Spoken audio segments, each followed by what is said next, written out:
আসসালামু আলাইকুম বন্ধুরা, তোমরা সবাই কেমন আছো? তো শুরু করলাম আজকে সকাল থেকে। ভোর 6টা বাজে উঠেছি আজকে। ভোর 6টা বাজে উঠে আমার মেয়েকে ডাকলাম। মেয়ে স্কুলে যাবে 6:30টায়। তো ওর জন্য একটা ডিম সিদ্ধ করে দিলাম, যদিও সে ডিমের কুসুমটা খায়নি। ডিমের কুসুমটা না খেয়ে শুধু সাদা অংশটুকু খেয়েছিল। তারপর আমার কর্তা তো যাবে 8টা বাজে, তার জন্য আবার নাস্তা রেডি করলাম, তাকে বিদায় করলাম। তারপর তাকে বিদায় করার পর আমি আবার বাজার থেকে মুরগি নিয়ে আসলাম কিনে। টক দই যা যা উপকরণ লাগে তা বাজার থেকে নিয়ে আসলাম। তো ভেবেছি আজকে দুপুরে যেহেতু বাচ্চাদের স্কুলে নিয়ে যাব 12টা বাজে, তো 11টার মধ্যে আমার 10:30টার মধ্যে রান্না শেষ করতে হবে। তাই তাড়াহুড়া করে আমি মুরগি বসায় দিয়েছি। আর তার সাথে একটু বিরিয়ানি রান্না করব। বাচ্চারা বলেছে বিরিয়ানি নিয়ে যাবে স্কুলে টিফিনে।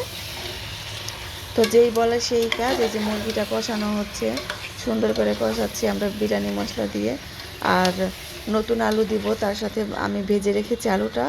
টক দই দিব আর টমেটো সস দিয়েছিলাম কিছুটা। তো বিরিয়ানিটা রান্নাটা খুব ভালো হয়েছিল। তো যাই হোক, বিরিয়ানিটা রান্না করেছিলাম ঠিকই, কিন্তু বাচ্চারা তারপর আমার ছোটো বাচ্চাটা কান্না করতেছে, বলতেছে আম্মু আমার শরীর খুবই খারাপ লাগতেছে, আজকে আমাকে একটু বন্ধ দাও, আমাকে আজকে ছুটি দাও, আমি কালকে স্কুলে যাব। তো ওর চোখের পানি দেখে আমি আর সহ্য করতে পারলাম না, বললাম ঠিক আছে তাহলে আজকে যেও না, আজকে ঘরেই তোমরা বিরিয়ানিটা খাও, তারপর কালকে আবার অন্য কিছু রান্না করে দিব। এই তো 10:30টা বাজে আমার দুপুরে রান্না সব শেষ হয়ে গেছিলো। তারপর আর কি করার, তারপর বাচ্চাদের বলছি তোমরা তাহলে গোসল করে সুন্দর করে পড়তে বসো, স্যারদের পড়া বা স্কুলের পড়াগুলি কমপ্লিট করে ফেলো। তারপর ওরা ওদের মতো পড়তেছিল আর আমি এদিকে ভিডিওটা ভয়েস এডিট করছিলাম। এডিট করার ফাঁকে ফাঁকে আপনাদের সাথে কথা বললাম, শেয়ার করলাম।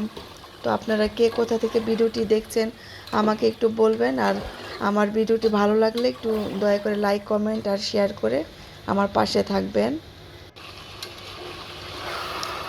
তো আপনারা আমার মতো কে কেমন সকাল থেকে সবার ডিউটি শুরু হয়, বাজার থেকে শুরু করে সব কিছু করতে হয়, একটু কমেন্ট করে জানাবেন।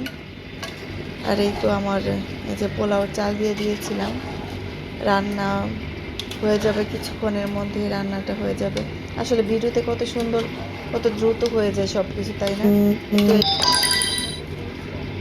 কত অক্লান্ত পরিশ্রম থাকে একটা মেয়েদের, একটা মহিলার, সেটা শুধু সেই জানে, যে করে সেই জানে। বাজার থেকে শুরু করে রান্না বান্না, বাচ্চা সামলানো, বাচ্চাদের স্কুলে নেওয়া আনা, বাচ্চাদের পড়াশোনা করা, পুরাটা বিষয় একটা মেয়েদের যখন দেখতে হয় তখন খুবই এটা ব্যাপারটা অনেক কষ্টের হয়ে যায় একা হাতে সামলানো। যাই হোক, আল্লাহর অশেষ কৃপায় আমি এখন সবই মোটামুটি পারি। আগে একটু হিমশিম খেতাম এগুলি করতে, তো এখন আর এমন কষ্ট হয় না। যাক, আপনারা সবাই ভালো থাকবেন, সুস্থ থাকবেন। আর আমার ভিডিওটা ভালো লাগলে একটু লাইক, কমেন্ট করে আমার পাশে থাকবেন।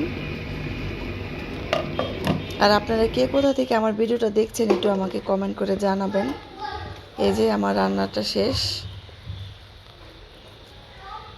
তো অনেক সুন্দর হয়েছিল বিরিয়ানিটা, ঝরঝরে হয়েছে। আমি গাজর কুচিও দিয়েছিলাম সাথে, বাচ্চাদের যাতে ভেজিটেবলসটা কিছুটা হলেও পূরণ হয় গাজরের সাথে।